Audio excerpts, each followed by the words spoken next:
Hey guys, it's me, the Bearded Wonder, here for some more Cold War action.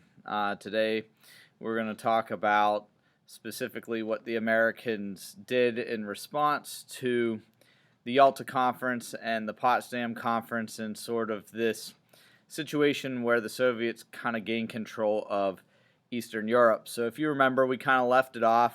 The Western European nations are kind of worried about this spread of communism.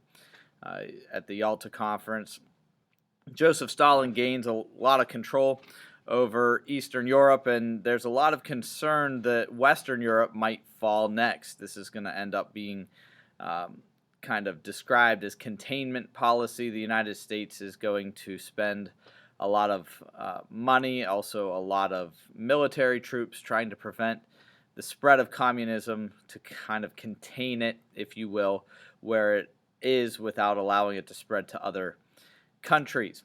And so the guy that comes up with the plan, the man with the plan, is the Secretary of State. His last name is Marshall, and so they named the plan after him, the Marshall Plan.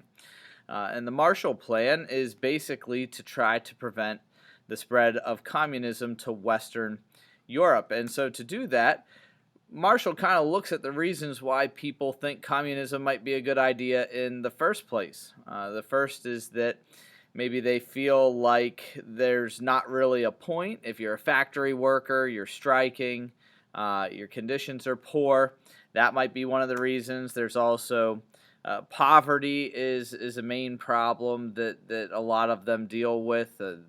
Obviously, the communists appeal to that sort of proletariat group of people, and maybe just feeling like the government is not listening to them, and there's no point in dealing with their government because the government's not able to solve their problems. And so Marshall decides that he can fix all of these problems mainly by throwing money at the problems.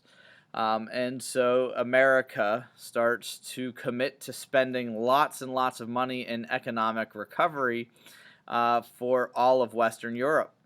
And it works for the most part. Not really sure exactly how much, but the money that the Americans do spend in Western Europe is successful in the sense that they don't become communists. It obviously costs America a lot of money to do this. In a lot of cases, these are kind of given away as humanitarian aid or economic development, other things like that. It does also tend to make these countries good trade partners for America as well, so some of that money ends up coming back. The other thing is what we call the Iron Curtain. So if you remember, the Soviets kind of expand their influence in Eastern Europe. We call them the Eastern Bloc, or the satellite states.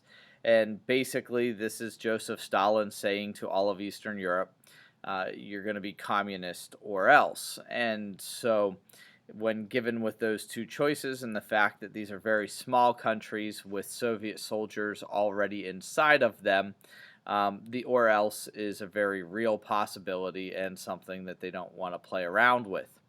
And so even though they may not have wanted to be communists, they're going to basically say to the rest of the world and to Joseph Stalin, at least in official documents, hey, communism's great.